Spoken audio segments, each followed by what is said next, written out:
the other thing I was going to say, if you all want to go toilet breaks, do it in between speakers. And when you can go out, but you can go. But when someone is speaking, you can see from outside. Don't come here until they finish. Okay, you guys can walk. Woo!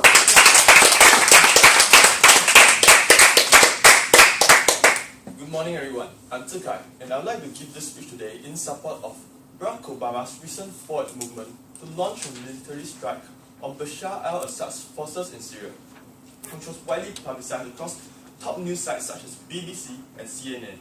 While at the same time, I would like to denounce the usage of chemical weapons, which honestly have no place in the civilized world that you and I live in.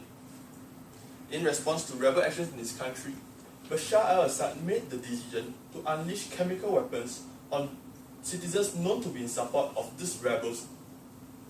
This drew international outrage, although thus far it seems America is the only country capable and willing of doing anything about this atrocity.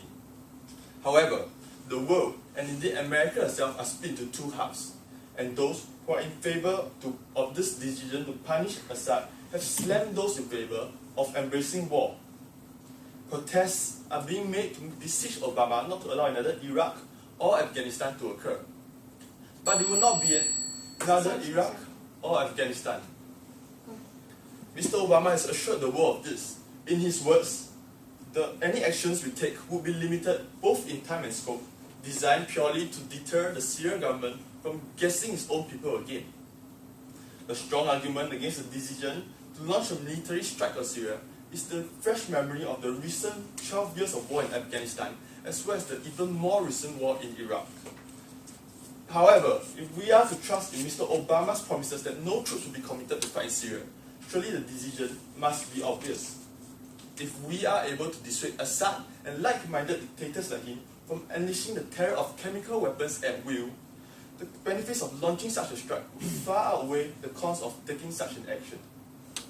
However, Iraq's shadow looms over the only country willing to make such a move, the United States of America. After all, there's no country which is willing to go to war. Even in light of such atrocious happenings, the country's citizens are extremely reluctant to pay the price for upholding the morality of the civilized world.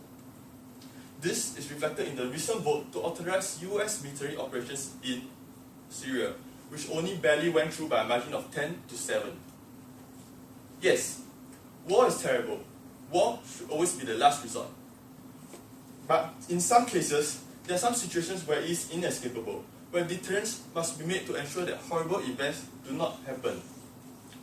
Because it is true, what we previously thought was impossible. There are actually some things which are actually worse than the destruction and chaos that war brings upon us. And one of these things are the recent events that occurred in Syria. As US Senate Majority Mr. Durbin says, what happened in Syria was a moral outrage. Syrian President Assad used chemical weapons on his own citizens, including hundreds of children. We, as a civilized world, must ensure that such actions do not go unpunished. If you are still unconvinced that these actions merit a backlash, let us relive what happened in Syria by using our imagination. Now, imagine that we are all Syrian citizens and we go about, you are a Syrian citizen now and you go about your everyday life. In fact, you are a good citizen and you regularly help the elderly with their heavy groceries. One fine day, as you are going about your everyday life, helping old ladies cross the road as usual, the chemical attack occurs out of the blue, with no warning whatsoever. Your eyes, they start burning, but you can't do anything about them. You try to wet them with water, but there's no effect whatsoever. The pain is so severe that you want to claw your eyes out. You squint your eyes and look around, wondering what in the world is going on. You see some people writhing and shivering on the floor. They seem to be having convulsions of some kind. Others are foaming out the nose and the mouth. Then it hits. You realize that you cannot breathe. You try taking oxygen with gasping breaths, but you can't.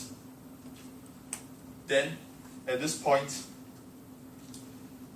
you start to feel nauseous and lightheaded, and within moments, the fear takes over. And you are lucky enough to go into shock.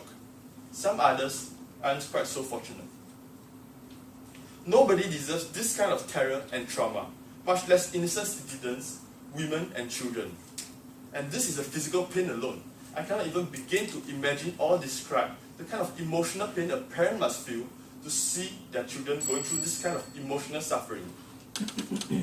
Living in Singapore, most of us are unable to imagine what I just described to you except in movies. But what I just described was exactly what happened 1 month ago on August 21st. 1,429 people were killed, 426 of them were children. Yes, we are indeed fortunate to be living in a country like Singapore. But now, put yourself in the shoes of those living in countries such as Syria. You follow every news update of the US's decision in the fear that they might choose to look the other way, like so many people, so many other countries are doing. You fear that if they do, dictators might see it as permission to do as they deem fit, in which case you fear for your family. Deterrent action must be taken, if not for anything, but to ensure that these countries' rulers know that such actions of unleashing chemical weapons will not be tolerated. Because nobody deserves to suffer like this. Therefore, I would like to applaud Mr. Obama's decision to make such a bold movement to propose this action, even though such a movement is unlikely to be viewed favorably by his own citizens. Thank you. Whoa.